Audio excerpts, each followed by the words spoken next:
Hey, and welcome back. Today is Tuesday, January the 26th, and we are going to actually begin our number corner assessment today. Before we do, I just want to show you what today's calendar marker looks like, and to reiterate that our pattern of the second shape being 4 times larger than the first shape is actually correct. On the 21st, I miscounted or misrecorded, not sure what happened, the area. And so when I found the area of the 22nd, I was like, oh, this must be changing the pattern. But I want to say the pattern has remained the same. The first shape has an area, and the second shape's area is 4 times larger than that of the first shape. So I will update that on our calendar collector or a calendar grid observation recording sheet. For our calendar collector, we are still collecting 3/4 for today, so I will also update that for you guys, but we're not going to spend our time there because I want you to have time to work through your number corner assessment.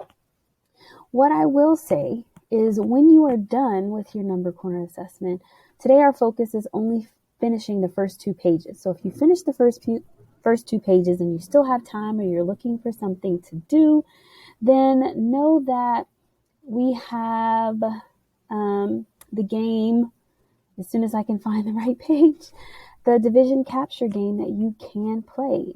In your number corner workbooks, there were 3 different versions, the third one being the most challenging of the 3. And so on page 44 in your notebook, there are the directions. So if you are able to, go ahead and play this game so that you can continue to practice our multiplication and division strategies, okay? But what I want to do is talk specifically about the checkup, okay? You have 2 days that we're going to work on this. So this video is not going to be very long at all. And I want to remind you to take your time. You're supposed to work independently. Try to answer all the questions, even if you're not sure of the answer. And work out the problems that say show your work. And that means you can use numbers, pictures, words, and that would stand for showing your work or showing your thinking, okay? The very first problem, though, says that your teacher is going to give you a multiplicative comparison, and you're supposed to write the equation and solve it. So that's what I am going to give you right now, your multiplicative comparison, which is a very big hint to say that it is a multiplication question, should be a multiplication equation. Here it is.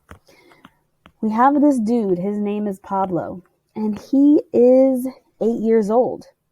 And then Pablo's grandfather is 9 times as old as Pablo. I want to know, how old is Pablo's grandfather? I'm going to say it one more time. Pablo is 8 years old. His grandfather is 9 times as old. How old is his grandfather? You need to write the multiplication equation and solve for how old Pablo's grandfather is. Pablo's 8, his grandfather is 9 times as old. How old is his grandfather?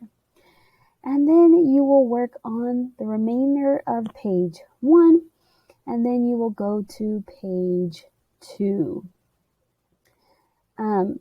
Hopefully you are able to work through this independently without having any questions.